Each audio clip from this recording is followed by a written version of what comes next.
Bonjour, je vous présente cet ouvrage de Francis Hutcheson, Recherche sur l'origine de nos idées, de la beauté et de la vertu.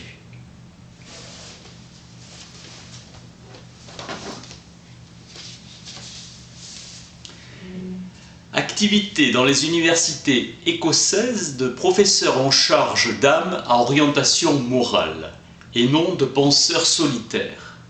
Hutcheson était un professeur stimulant, donnant à ses élèves le goût de la réflexion.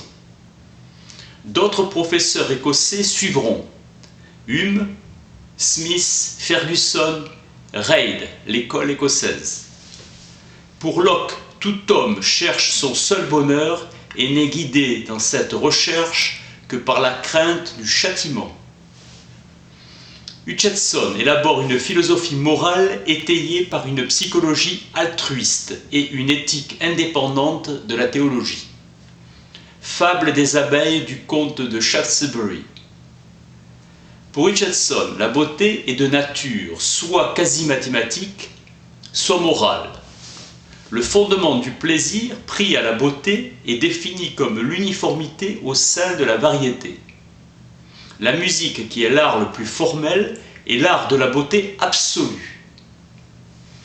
La loi de l'uniformité et de la régularité, qui devient la plus haute expression naturelle de la beauté, est à rapprocher de l'harmonie cosmique shaftesburienne. Degré de beauté et arithmétique morale pour Hutcheson.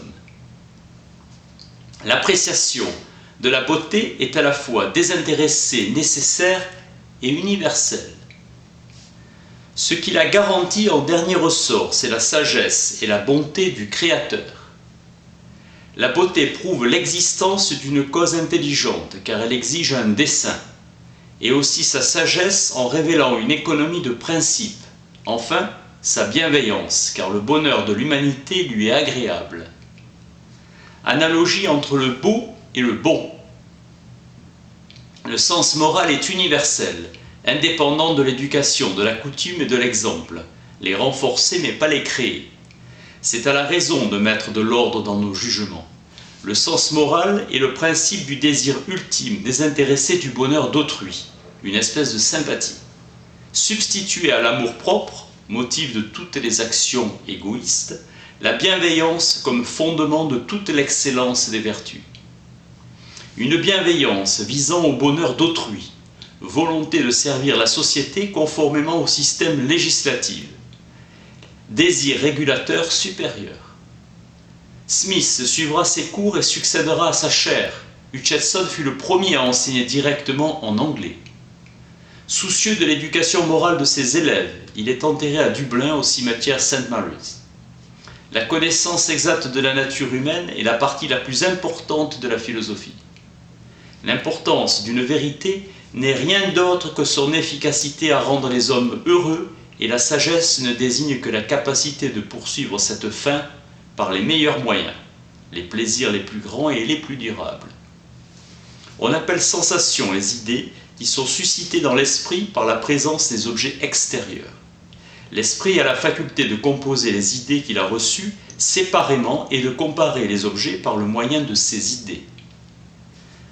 Bon nombre de nos perceptions sensibles sont agréables ou désagréables, de façon immédiate, sans savoir la cause de ce plaisir ou de cette peine.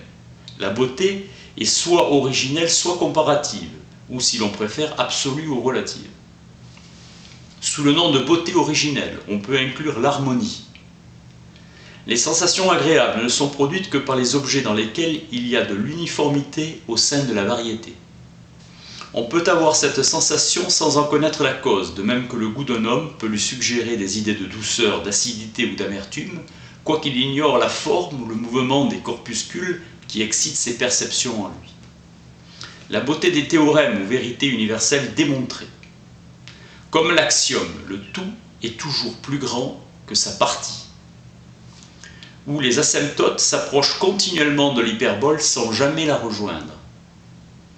Tel est le théorème 35 du premier livre d'Euclide, ou la gravitation dans le système de Sir Isaac Newton. Les hommes sont charmés de telles connaissances, indépendamment de son utilité. Quant aux œuvres d'art, le fondement de leur beauté réside dans une espèce d'uniformité ou d'unité de proportion entre les parties et entre chaque partie, et le tout, uniformité au sein de la variété. Du fait de la conscience que nous avons de notre propre état, nous sommes plus fortement émus et affectés par les caractères imparfaits. Étrange penchant qu'a notre esprit à faire constamment des comparaisons. Une imagination fertile trouverait dans un bosquet ou un bois l'emblème d'autant de personnages qu'il en faut pour peupler un état.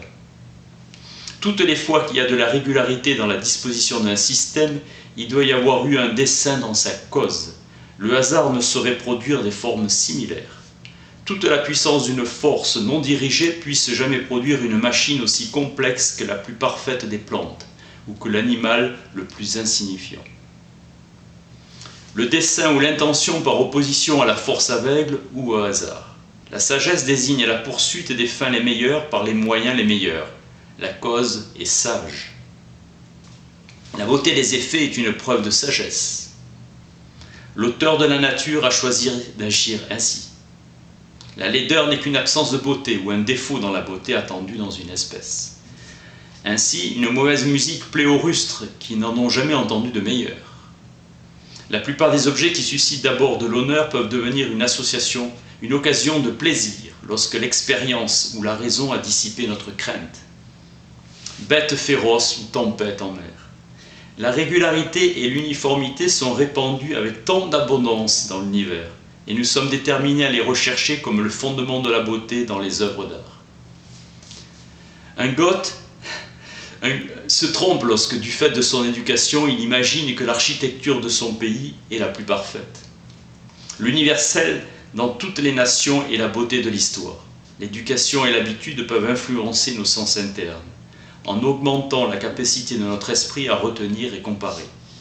Les plus nobles plaisirs des sens internes sont ceux de la contemplation des ouvrages de la nature.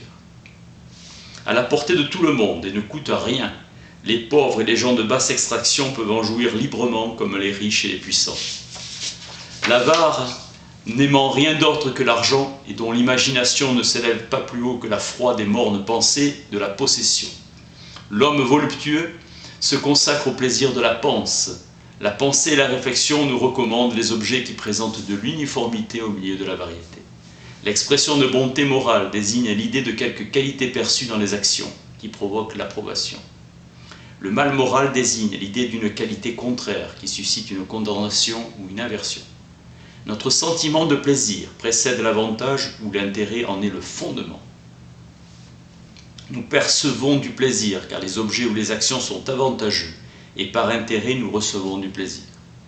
Notre sens moral n'est pas fondé sur la religion. La vertu est désintéressée, façon habile de pourvoir à notre bonheur en conformité avec le bien commun. Les parents retirent toujours du plaisir, souvent de l'honneur et quelquefois de la richesse, de la sagesse et de la prospérité de leurs enfants, et que de là vient toute sollicitude parentale. L'amour national ou l'amour de la patrie, tous les hommes sont tous sous leur influence, mais à différents degrés, renforcés par l'estime, la gratitude, la compassion, ou au contraire affaiblis par l'antipathie, la colère ou l'envie. Toute vertu est bienveillante. La bienveillance est le fondement de toute l'excellence des vertus sociales. L'obéissance passive est le droit de résistance dans la défense des privilèges. Une soumission universelle sera suivie de plus grands maux naturels qu'une insurrection temporaire. L'obéissance passive ne peut être recommandée que comme le moyen peu glorieux d'échapper à un plus grand dommage. La source ordinaire du vice parmi les hommes est un amour propre, mal entendu, ou d'affection qui naissent d'opinions fausses et hâtives. Les conséquences de l'action sont d'une nature mixte, en partie avantageuse et en partie nuisible. Telle action est bonne, dont les bons effets l'emportent sur les mauvais en étant utile à beaucoup et nuisible à peu, et telle autre mauvaise quand il en va pas autrement. Procurer un bien négligeable à beaucoup, mais un mal immense à quelques-uns peut être mauvais, degré de bonheur. Ainsi, des lois interdisent des actions en général, bien qu'elles puissent être très utiles dans quelques cas particuliers. Proposition ou axiome, l'importance morale d'un agent ou la quantité de biens publics qu'il produit est en raison comparée de sa bienveillance et de ses capacités. Personne ne peut agir au-delà de ses capacités naturelles. La perfection de la vertu doit être atteinte quand la résultante en bien produit égale la capacité ou quand l'être agit de toutes ses forces pour le bien public. Dans ce cas, la perfection de la vertu correspond à l'unité. Fanfaronnade des stoïciens qui, en poursuivant la vertu de toutes ses forces, peut égaler les dieux. La capacité étant infinie, à moins que le bien produit le soit aussi, la vertu n'est pas absolument parfaite et le quotient ne peut jamais surpasser l'unité. La moralité est distincte de l'intérêt et nous avons un sens de la bonté et de la beauté morale des actions distinct de l'avantage. L'instinct peut être la source de la vertu et il faut faire intervenir l'amour-propre pour rendre la vertu rationnelle. Ainsi, la bienveillance est notre plus grand bonheur. Cultivons autant que possible cette douce disposition et méprisons tout intérêt opposé. Ce plaisir se fonde sur la conscience que nous avons d'avoir, au principe de nos actions, un amour désintéressé pour autrui. Instinct aux dispositions naturelles dans chaque être, qui le porte à sa propre conservation et sa plus haute perfection comme étant la source de la vertu. Il y a de l'héroïsme dans toutes les conditions, et ainsi aucune circonstance extérieure de fortune, aucun désavantage involontaire ne peut exclure un mortel de la vertu la plus héroïque. Le voisin charitable, comme l'homme d'État, le tendre époux, le promoteur de l'amour sont des héros en matière de vertu. Le sens moral est universel et la bienveillance est utile, non pour l'auteur, mais pour le public. Un pays où la liberté passe pour un grand bien et la guerre pour un mal négligeable, toute insurrection pour la défense des privilèges aura l'apparence du bien moral, car bienveillante.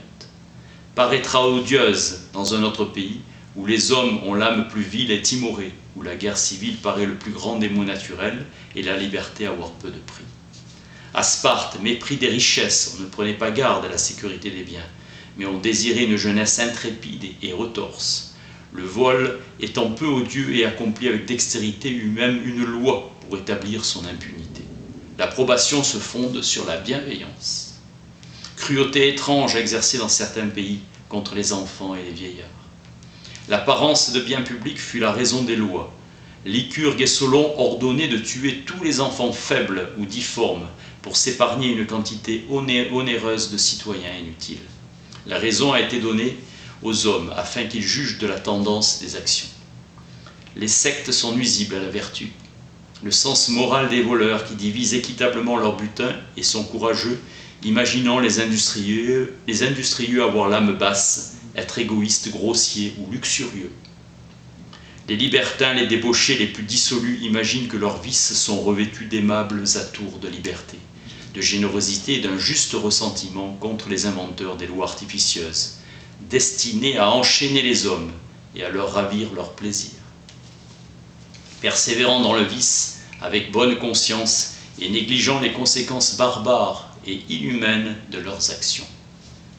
L'idée d'être un scélérat malfaisant est trop épouvantable pour qu'un mortel se la rende à jamais familière. Il s'ensuit que les actions les plus viles sont déguisées sous quelques masques tolérables. L'avarice apparaît à l'agent comme une précaution prudente à l'égard de sa famille, la fraude comme une conduite habile, la vengeance comme un juste sens de l'honneur, la persécution un zèle pour la vérité et pour le bonheur éternel des hommes. Dans ces exemples, les hommes agissent selon un sens de la vertu qui se fonde sur des opinions fausses. Selon des vues erronées, il y a une détermination universelle à la bienveillance dans l'espèce humaine, un degré de bienveillance. La gratitude encourage le bienfaiteur comme le principe de la gravitation augmentant à mesure que la distance diminue, et qui est la plus forte quand les corps se touchent. L'amour de l'honneur avec une douloureuse sensation de malheur, lorsqu'autrui se fait une opinion défavorable de nous et que nous appelons la honte. Le sens moral est la source des opinions. Nous aimons l'honneur et pour obtenir ce plaisir, nous entreprendrons cette action par amour-propre. Nous feignons d'aimer le bien public, quoique nous désirions que le plaisir de l'honneur. Mandeville, la vertu est si loin d'être la fille que la flatterie a engendré de l'orgueil, à prendre ce mot dans le mauvais sens qui est le fils illégitime de l'ignorance de notre sens moral et la flatterie seulement un instrument que les malins utilisent pour faire servir le sens moral d'autrui aux fins de l'amour-propre du flatteur. L'amour de l'honneur et l'aversion pour la honte peuvent souvent nous porter à faire des actions pour lesquelles d'autres déclarent nous honorer, lors même que nous n'y voyons aucun bien. La soumission aux inclinations d'autrui, preuve d'humanité, attire l'amour de l'argent de la part des spectateurs. L'honneur peut nous faire voir la raison pour laquelle les hommes sont souvent honteux. Il suffit qu'une action paraisse vicieuse, bien qu'elle ne soit pas, pour que ces personnes aient une mauvaise idée de l'agent qui sera honteux ou inquiet. L'incapacité morale ou notre peu d'aptitude sont aussi un sujet de honte. L'égoïsme est une passion honteuse. L'honneur et la honte proviennent souvent d'associations d'idées. La compassion est un motif de vertu. S'appliquer à l'intérêt d'autrui sans en attendre aucun avantage. Chez les Romains, celui qui était courageux et habile obtenait réellement une réputation de vertu. Importance du sens moral. Tous les hommes semblent persuadés qu'il y a dans la possession de bonnes qualités morales quelques excellences supérieures à toute autre jouissance. La vertu est reconnue supérieure à tout plaisir et le vice comme pire que tout autre malheur. La vertu s'accompagne de paix et de sécurité. Le vertueux est animé par l'amour du bien public. La vertu est principal bonheur selon le jugement universel de l'humanité. Le charme de la beauté extérieure des personnes a un grand pouvoir sur l'esprit humain. Tout ce qui passe pour agréable est lié à la bonne humeur, l'amour de la compagnie, la liberté et la franchise. L'amitié est liée à notre sens moral. C'est sur ce sens moral qu'est fondé tout le pouvoir de l'orateur, l'éloquence. C'est la principale affaire du philosophe, occupé de morale, de montrer que la bienveillance universelle tend au bonheur de ceux qui sont bienveillants.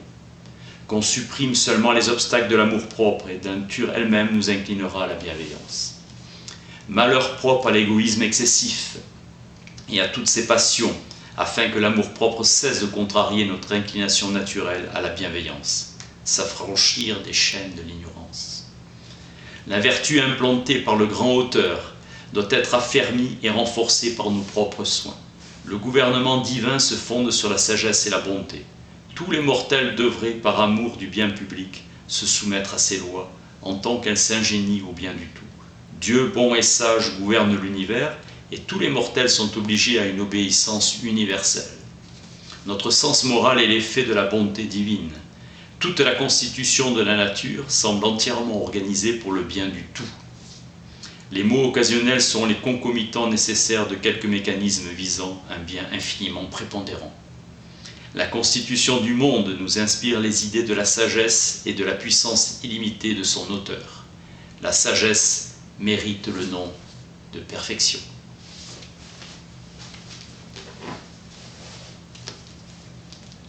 Francis Hutcheson recherche sur l'origine de nos idées, de la beauté et de la vertu.